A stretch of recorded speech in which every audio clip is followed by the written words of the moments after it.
Hey, welcome to my channel, Lake to Lake. By the way, my name is Chuck. And today I wanted to ask you a question, a real simple question. Would you rather drink this water or this water? And I'm going to tell you what, if you don't sanitize your RV, there might be more of this in your water than you realize. I'll tell you exactly why you need to clean it, and then I'm going to show you how to clean it. So, all right, let's get started. Here we go. Whether you're a weekender, a full-timer, part-timer, fun-timer, you got to make sure your RV water system is sanitized. The last video, we de-winterized it. Now we're going to sanitize it. Because you know what? If you don't sanitize it, you can have nasty smelling water, nasty tasting water. You can get belly aches. You can get the other kind of flowing aches, you know. You know what I'm talking about? The kind you got to sit down for a while and think about it. We don't like those things, do we? So we need to prevent that. We need to sanitize our system regularly to keep out bacteria, viruses, mold, and smells. That's basically what we're trying to do. We're trying to make our water system clean. We're trying to get rid of E. coli, salmonella, viruses. We don't want to be drinking that stuff. We don't want to get sick. So one of the key things is we got to keep the water system flowing. If we sit there for a month or two and don't do anything, you probably need to re-sanitize your system, your water system. Maybe not. Maybe you don't need to do it overnight, but if it's been sitting there for a month or two, 30 to 60 days, you better at least get some Clorox water through that. And we're going to show you how to do that here in a little bit. Again, to recap, smelly water, funky tasting water. We might get some clogged lines if we get a lot of mold in there, which if you use your unit a lot, you probably won't get clogged lines, but it is a possibility. And of course, the health risks. We want to eliminate getting sick on the road because there's nothing more miserable than being sick on the road. So some of the key takeaways, if you fill up your water tank and you turn on the water and it smells bad, don't drink it, okay?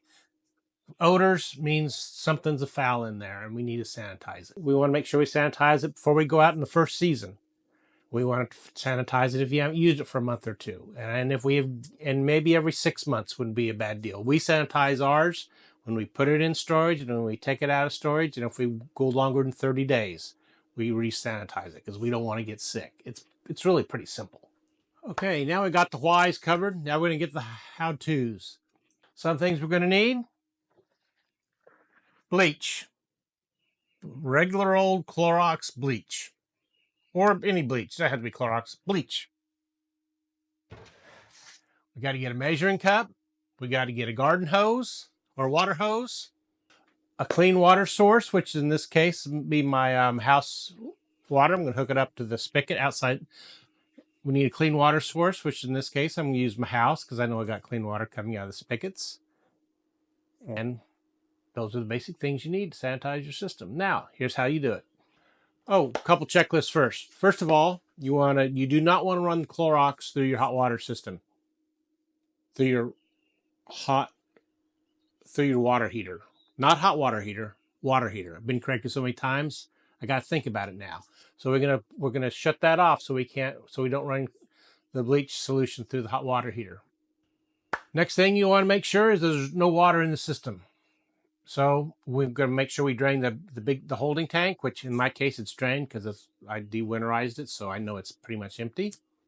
Okay, it's real simple.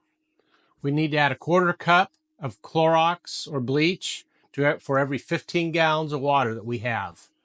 In our case, we got a 39-gallon holding tank. So we're going to put between 3/4 and 1 cup of Clorox in a bucket of water, and then we're going to take a funnel and we're going to pour that into the holding tank. Very simple. We don't want to pour the straight Clorox in. We want to put in a diluted solution of Clorox water into the holding tank through the funnel. Now, after we got the Clorox solution in there, we want to fill the holding tank up with water. Just turn on the water hose, wait till it fills up.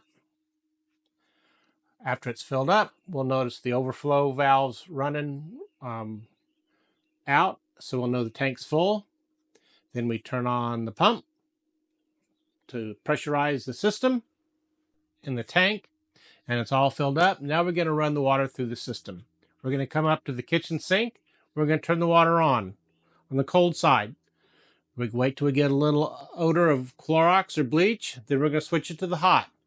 We're going to run the hot water through. It's not really hot water, the hot water side, until we get the scent of Clorox. We're going to repeat that for the vanity, hot, cold, shower, hot, cold, and run it through the toilet a couple times. Then if we got any outside water features, we got to make sure we drain those or get some Clorox through that. So in my case, I have one in my basement. I'll run the hot and cold water through it. And I got an outside one that's just cold water, and I'll run a little water through it until I smell the Clorox. Once we run the Clorox through the system, I let it sit overnight.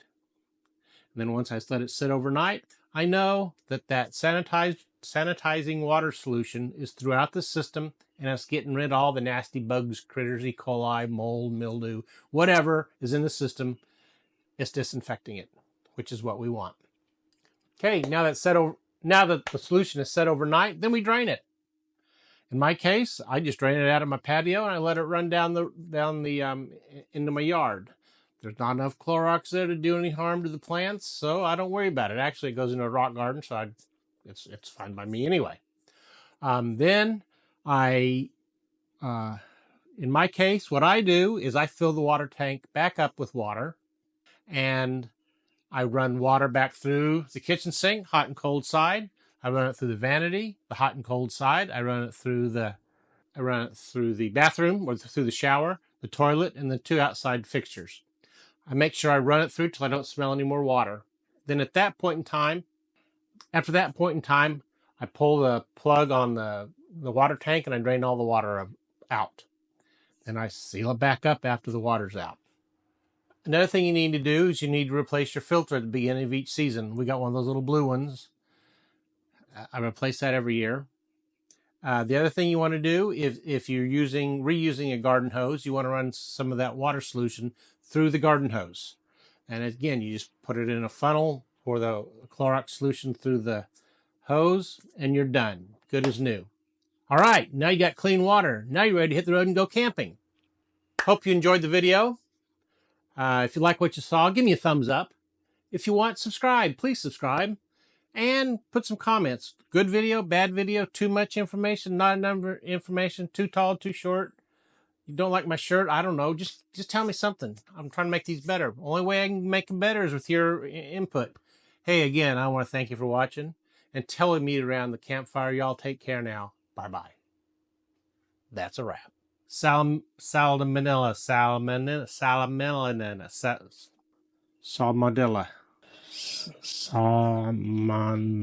Salmonella.